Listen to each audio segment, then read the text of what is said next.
Now, let's set the single shot volume. After plugging in the machine, press the power button.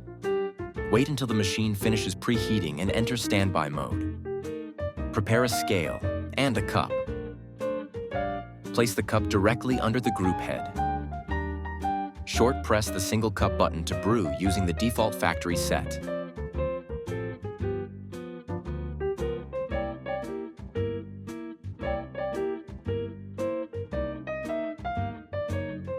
If you want to customize the single shot volume, press and hold the single cup button for about 3 seconds. The light on the button will start flashing.